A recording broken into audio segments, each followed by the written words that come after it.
Bom, então a gente vê Mateus falando sobre o ministério do Espírito Santo. Você vai ver, ele começa com João Batista, com a pregação de João Batista, né? Falando, eu batizo em água, mas o que vier após me batizar com o Espírito Santo com fogo. Aí a gente vê os milagres acontecendo no ministério de Jesus. E ele, quando tem a blasfêmia dos fariseus, né?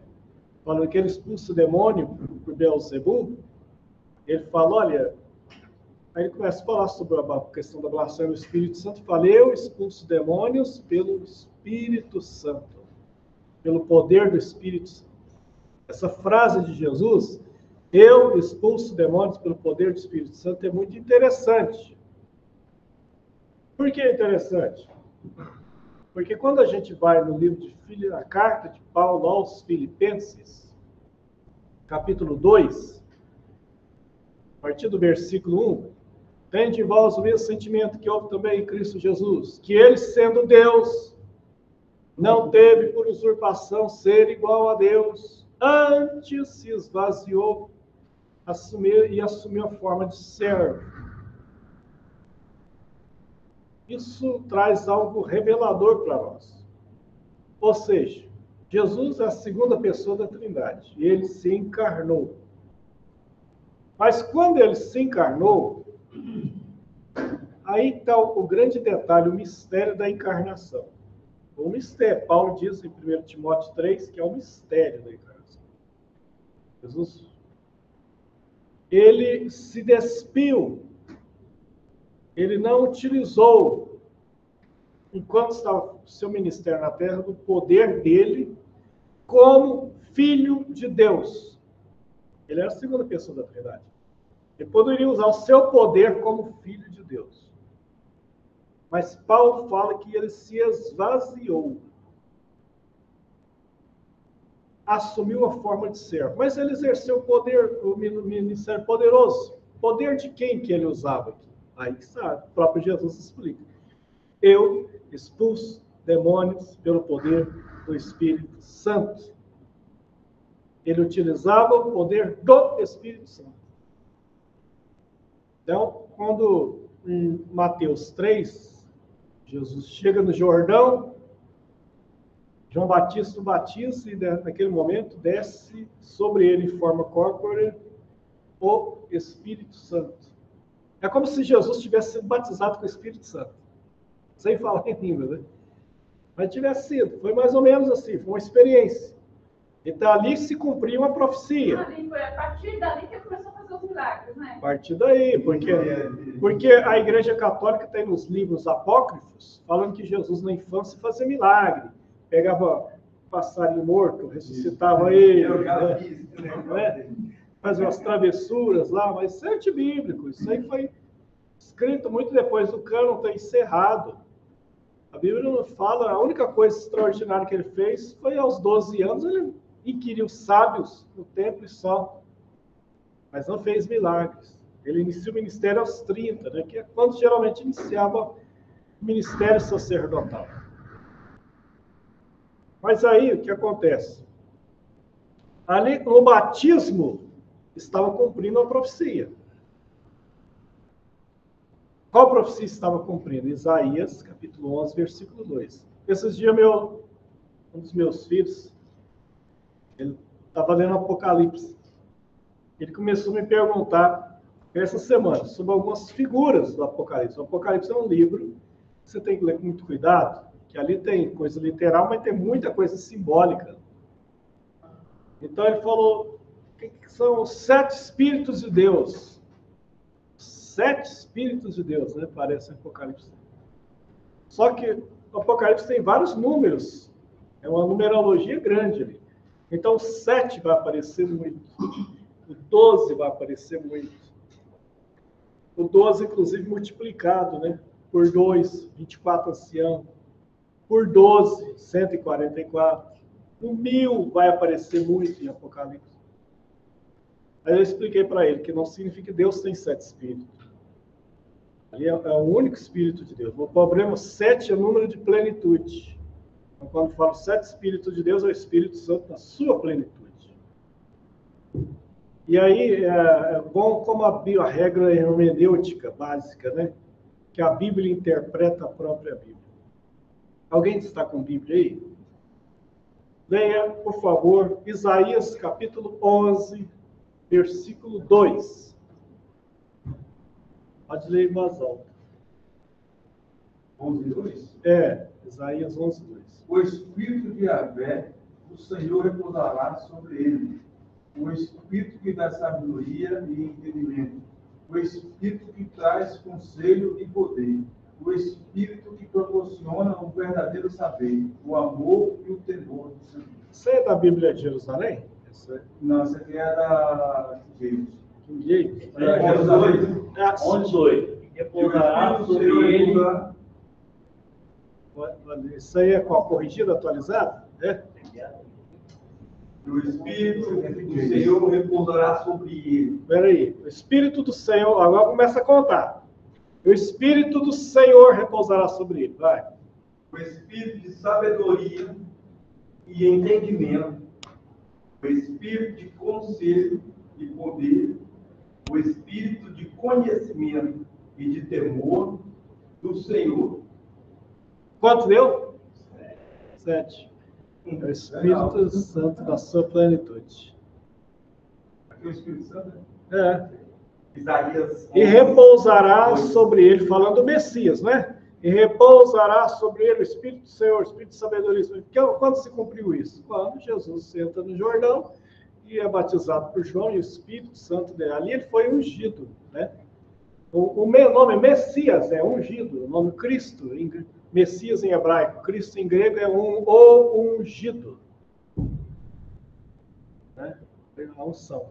E aí lá em Atos capítulo 10, versículo 39, Paulo vai dizer, e Deus ungiu a Jesus Cristo, Jesus de Nazaré, ele fala assim, e Deus ungiu a Jesus de Nazaré com Espírito Santo e com poder, e ele andou fazendo bem, curando a todos oprimidos do diabo. Então, o Espírito de Deus, a explicação está aí. Então, ali se cumpria, né? Ele passa a usar, né, o poder do Espírito. Esse texto também de Isaías 61 diz assim, o Espírito do Senhor Deus está sobre mim, porque o Senhor me ungiu para pregar boas novas aos pobres, e enviou-me a curar os quebrantados de coração, a proclamar libertação aos cativos e a pôr-me em liberdade aos algemados. Também, mesma coisa. O Espírito do Senhor Jeová me ungiu para pregar. E aí, inclusive, Jesus cita esse texto no Evangelho de Lucas. Lucas capítulo 4 ou capítulo 5, se não me engano. Na hora que chega na sinagoga de Nazaré, ele dá o livro de Isaías para ler, e ele lê justamente no capítulo 61, apesar que a Bíblia nos dias de Jesus não estava separada do capítulo e versículo, isso aí foi muitos séculos depois, era o rolo, pegava e lia diretão. Então ele lê, o Espírito do Senhor está sobre mim e tal, mesma coisa. O som melhorou aí, irmãos? Bom, vocês estão online? Pastor, tá pegando som ambiente, como eu falei, o microfone aí do senhor não tá funcionando, mas tá dando para entender tranquilamente. Como o irmão disse, se a turma não ficar falando muito, eu tô ouvindo de boa. Tá pegando som ambiente, não tá pegando... Mas dá para ouvir, pastor, pode continuar, tá dando para ouvir tranquilo. Tá, pastor João Freire tá dando uma olhada aqui. Ok, pastor. Bom, então se cumpre. Olha só como a Bíblia é maravilhosa, né? E aí Jesus começa a curar, expulsar demônios, fazer tudo pelo poder do Espírito Santo. Ah, mas tá certo? Tá, né? Ele tá falando que pode ser o seu áudio, o João Freire tá falando. Bom, então, por que Jesus não usou seu poder como Filho de Deus, foi usar o poder do Espírito Santo, né? Eu só posso entender que é para nos dar exemplo. Ele não precisava, ele poderia usar o seu tipo de Filho de Deus. Ele usa para que ele se esvaziou para dar exemplo para nós. Porque eu penso assim, que ele veio, né, ele ia passar as mesmas fraquezas do homem, né? Para mostrar para a gente que a gente também passa. Ele passou, a gente vai passar também. É para não ter privilégio, né? Porque senão... tirar proveito. Esquecer Aí eu falar que porque ele também tem poder. Ele teve que abrir mão, né? Olha, uma das coisas, e se tratando de poder, e aí qualquer tipo de poder, uma das coisas mais difíceis para quem exerce o poder é ele conseguir se segurar e não usar o poder. É uma coisa mais difícil. Porque você é tentado a usar o poder. A única coisa assim, que eu vejo assim, que ele não segurou foi na questão da cura. Para libertação, em benefício dos outros, não dele, né? É isso. O que o diabo fez lá no deserto? Foi justamente tentar ele. E 3 vezes, né? Nosso poder, ele quer usar o benefício dele próximo. Falou, olha, você está numa fome danada, muitos dias sem comer. Olha para essas pedras aí, não parece os pão? Parece os pão. Então faz virar pão. A intenção era essa mesmo. O poder é isso, está com você. É só você falar e ele vira pão. Ele poderia fazer isso. Mas aí ele estaria... Mas ele já sabia. Tanto é que quando Jesus, aquele homem que desce no telhado, ele fala assim, para provar que o Filho do Homem tem poder para perdoar pecados, os teus pecados são perdoados. Sim. Ali ele usou o poder divino. Para provar que o Filho... porque ali ele estava usando um atributo divino ao perdoar pecados, né? Que só Deus podia perdoar. E é isso que ele foi acusado, né? Quem é esse que perdoa pecados, sendo que só Deus pode perdoar? Aí ele pegou e falou, ó, para que vocês saibam, então, que o Filho do Homem tem na terra poder para perdoar pecados. Moço, pega a sua câmera e vai embora.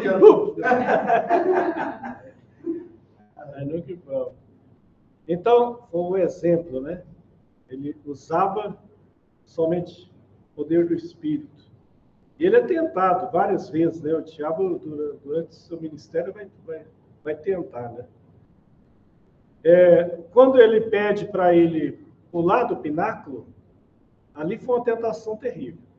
Por quê? O pináculo do templo é um dos lugares mais tentadores. O pináculo do templo é a religião. O pináculo do templo é o poder eclesiástico, é o poder na sociedade. O pináculo do templo. E aí ele cita a Bíblia para Jesus, olha só.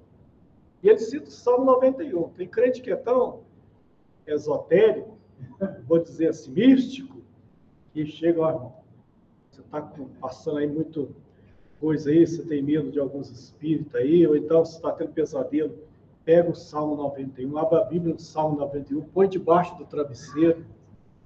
Aí o diabo cita logo o Salmo 91 de cara para Jesus. Pode pular, pula. Você não precisa ir para a cruz, não. Para que ir para a cruz? Para que sofrer? Vamos encurtar o caminho, vamos fazer um show aqui, todo mundo já vai te receber como Messias. Pula e olha, eu vou te contar. E a Bíblia está te garantindo. Olha como é que o discurso é perigoso. Usando a Bíblia.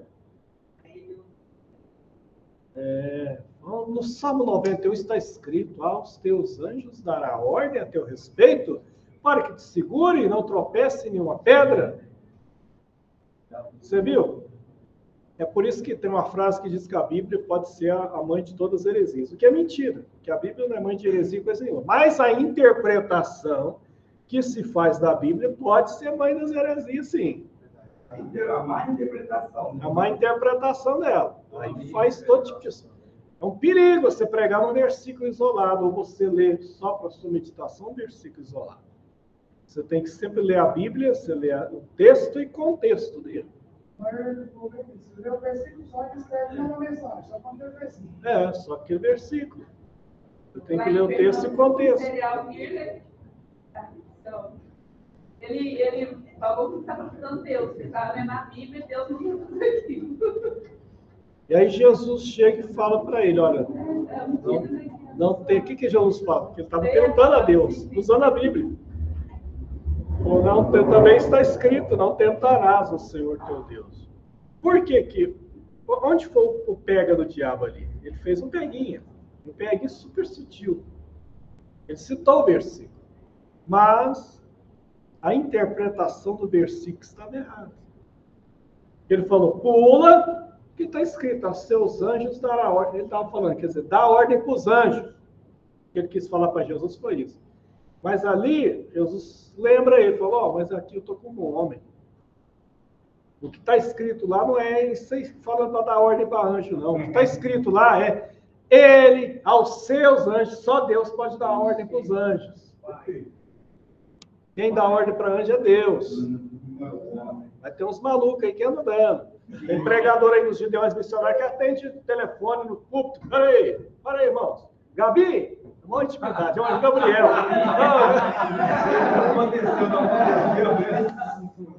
Sim, pregador famoso, né? Vou falar aqui, é o anjo Gabriel. Gabi, já chamando por apelido. Gabi ou Gabriel? Mas, irmão, isso é um perigo, as pessoas não imaginam, né? Pastor Júlio, mas essa interpretação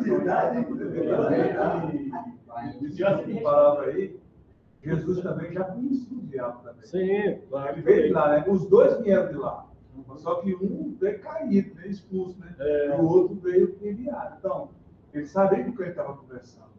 A gente tem que tomar muito cuidado, porque mostra que um engano maior pode surgir no meio religioso, que coisa mais perigosa, né?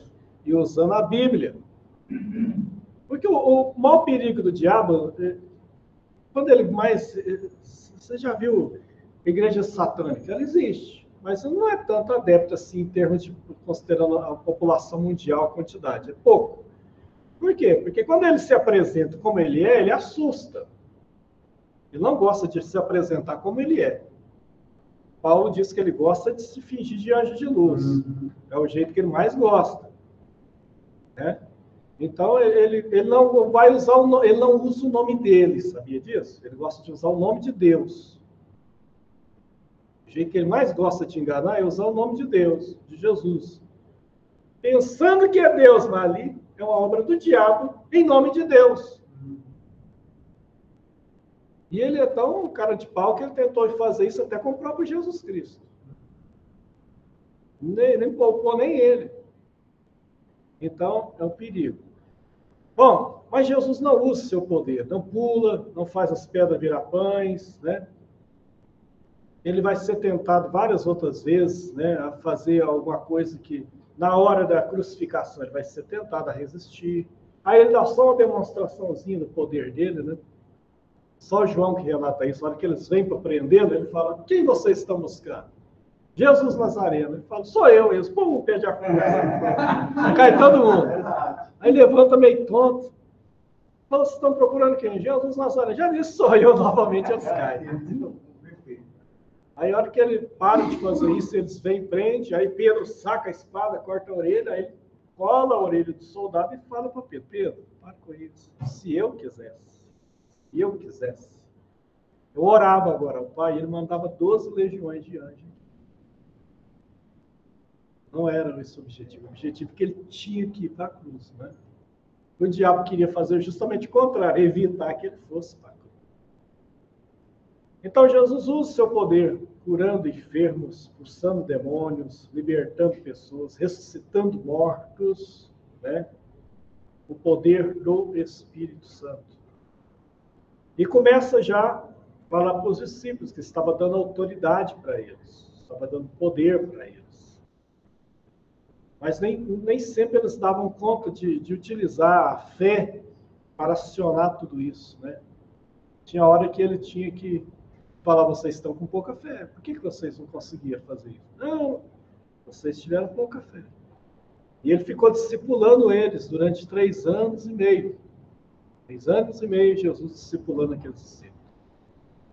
Quando está perto da partida dele, ele começa a falar novamente. Fala, olha, aí cada evangelista vai narrar uma coisa. Marcos, no finalzinho, vai dizer, ide por todo mundo e pregar o evangelho, toda criatura, quem crer e for batizado será salvo, quem não crer não será, e em meu nome, falarão novas línguas, em meu nome expulsarão o demônio, ele começa já a falar. No Evangelho de Lucas, no final, capítulo 24, ele fala, olha, ide para Jerusalém, ficai em Jerusalém, até que do alto sejais revestidos por poder. Ide esperai a promessa do Pai. Quando ele fala a promessa do Pai, era aquela promessa de Isaías 44, que eu citei aqui no início da aula, de Ezequiel 36, Ezequiel 47, de Joel 2, 28, era a promessa do Pai que já vinha sendo profetizado pelos profetas. E que agora Jesus reafirma, né? No Evangelho capítulo 14, capítulo 15, capítulo 16 de João. Olha, eu estou indo, mas não deixo vocês órfãos. Eu estou enviando o Paráclito com o outro Consolador. É interessante ele também usar a palavra o outro. Por que o outro Consolador? Porque enquanto Jesus estava na terra, ele era o Consolador. A pessoa que estava enferma, ele curava. A pessoa que estava aflita, ele dizia, não temos. A pessoa que estava aflita, falava, vai em paz. Tua fé te salvou. Perdoados são os seus pecados. Ele era o Consolador. Só que agora ele estava aí, né? Ele falou, eu estou enviando outro. Igual. Eu estou enviando ele. O outro está vindo aí. Aí ele fala, olha, o Espírito da verdade, que o mundo não conhece, mas vós conheceis. Mas quando fala assim, ó, o Espírito Santo, ele é Espírito de Deus, né? O Consolador, o advogado, tem vários. Mas quando fala assim, ele é o Consolador, o ajudador. O consolo quer dizer que ele consola a nossa alma. E o ajudador é que nos ajuda nas coisas. Ele nos ajuda, como diz Paulo em Romanos 8, 26, né? Ó, não sabemos orar como convém, mas o Espírito nos ajuda, o Espírito Santo nos ajuda nas nossas fraquezas. Ajudando a gente, aí ele fala, e não só ajudando na nossa oração, ajudando inclusive na oração. Então ele ajuda nesse sentido. Você fala aí de Jesus, né, de forma humana, quando ele utiliza a frase, meu pai, passa de mim esse cálice, ali ele está se referindo ao peso do sofrimento físico ou ao peso de carregar o pecado da humanidade? O cálice ali envolvia todo, tudo, né? Tanto a parte dolorosa física como a parte do peso espiritual também que era, né? Ele estava tão pastor, eu pergunto dele também, completando a pergunta do nosso governador aqui, mas Jesus não estava falando ali como homem, se é possível, passa. Sim, como passa. Porque como homem ele não suportaria. Mas logo depois ele fala assim, não, passa a toda vida. Mas o cálice ali era cálice de sofrimento, né? Tanto é que quando a mãe de Tiago e João vem na presença dele e fala assim, deixa eu fazer um pedido para o senhor.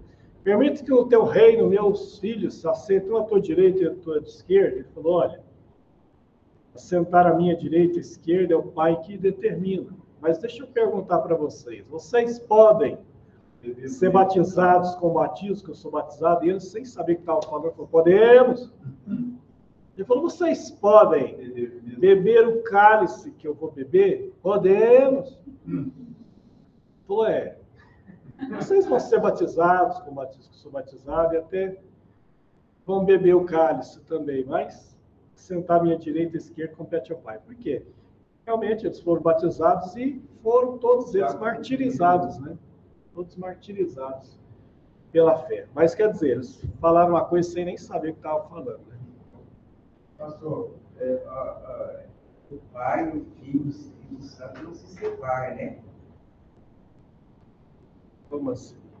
O Pai, o Filho e o Espírito Santo juntos, né? É um único Deus, mas eles são pessoas diferentes. Mas eu quero entender como Jesus ali, sabe, como que o céu abriu, o Espírito desceu ali. Não significa que tem que ficar. A unidade é tão grande que é um único Deus, mas as pessoas são distintas, diferentes. Então, o Filho estava sendo batizado, o Espírito descendo e o Pai bradando do céu. Esse é o meu filho amado que me comprado. É uma das referências mais. O único Deus, né? Mas são três pessoas. É uma trindade, uma unidade. Chega na hora de fazer o trabalho, é de um único Deus. Você vê um Deus só, mas na verdade é três pessoas. Tem um diagrama da Trindade que até é um pouco complexo, né? Tem um desenho da Trindade fala, aí lá o filho não pode ser o pai, por causa das pessoas diferentes, o pai não pode ser o filho, só que Jesus é Deus. O Espírito também é Deus. O filho não é o pai não é o filho não é o Espírito Santo não é o pai nem o filho. Mas o pai é Deus, o filho é Deus, o Espírito Santo é Deus. É um mistério. É uma essência, né? São três pessoas. Tanto é que quando ele estava para morrer, ele foi orar e falou com o pai. O pai estava lá, e ele não estava orando. Quando o ser humano, por exemplo, quando Paulo fala aqui, em 1 Tessalonicenses 5:23, né? E o mesmo Deus, Pai, santifica em tudo, é vosso espírito, alma e corpo. Você olha, você está vendo uma pessoa só. Mas, na verdade, tem corpo, alma, espírito aí. E o homem foi criado em imagem e semelhança, né? Mas aí é que está. Para mim, é três pessoas. Eu, o senhor e o outro. Mas com um pensamento só. A Trindade é um grande mistério, né? Bom, a gente... Eu vejo assim, como um é o Criador, o outro é o Salvador e o outro é o Consolador. Eles têm tarefas distintas, né? Eles separam as atividades. Os três, na verdade, são o Criador, né? São o Salvador, só que cada um faz uma obra, parece que se dividia, né? Cada um fazia uma atividade. Né? Por exemplo, no processo de salvação, o Pai planejou, o Filho executou, o Espírito aplicou, né, na obra de salvação. Cada um fez uma parte, né? Mas a obra de salvação foi feita pelo a obra do Espírito Santo vai ser concluída na igreja, né? É quando a igreja foi adaptada. Sim. Até lá, até o final, né? Bom, aí Jesus chega então e fala, olha, está vindo aí a promessa do Pai. E aí, quando chega Atos capítulo 1, versículo 5, 6, ele começa a falar novamente, os discípulos vêm falar da questão de poder para ele, né? Eles estavam confundindo, porque quem lia o Antigo Testamento até a época de Jesus não sabia que tinha primeira e segunda vinda de Jesus, não. Aí que está o problema. Para eles era uma coisa só. Para eles o Messias era um líder político mesmo, né? Era um Davi mais poderoso, que vinha libertar eles. Quando Jesus vem e exerce o ministério dele completamente diferente do que eles esperavam, um choque. Muitos não aceitaram, assim como os judeus até hoje não aceitam. Até hoje eles não aceitam. Mas, só que aí eles vêm novamente, os próprios discípulos que andou 3 anos e meio com ele. Senhor, Atos capítulo 1, versículo 5, 6. É agora que o Senhor vai, Jesus ressuscitado, é agora que o Senhor vai restaurar o reino de Israel? Ele falou, não compete a vocês, saber o tempo, as estações, que o Pai estabeleceu pelo seu próprio poder. Vocês só preocupam com uma coisa, fiquem lá esperando, porque recebereis a virtude do Espírito Santo e ser-me-eis testemunhas. Não preocupa com isso. Caso, Paulo, veio Jesus, né? Então, assim, com a morte de Jesus já veio, assim, cristianismo, né? E a questão, assim, dos judeus, judeus, né? Uhum. Porque eles seguiam, os hebreus ali, eles seguiam ali a Moisés. Com a vinda de Jesus e que eles não acreditou em Cristo, né? O que eles seguiram? Eles continuam seguindo Moisés? Sim, eles continuam com a Torá, né, o Antigo Testamento, depois eles fizeram o Talmud, um compilado de tradições orais e leis, né? Na época... Porque naquela época eles tinham um sacerdócio. Esses sacerdócios não existem. Não, agora tem rabino. Quando o templo foi destruído, o judaísmo muda a partir daí. O foco deles agora passou a ser o livro, passou a ser a Torá. Houve uma adaptação, né, no judaísmo. Eles não fazem sacrifício mais. Para fazer sacrifício tem que ter o templo, eles não têm o templo.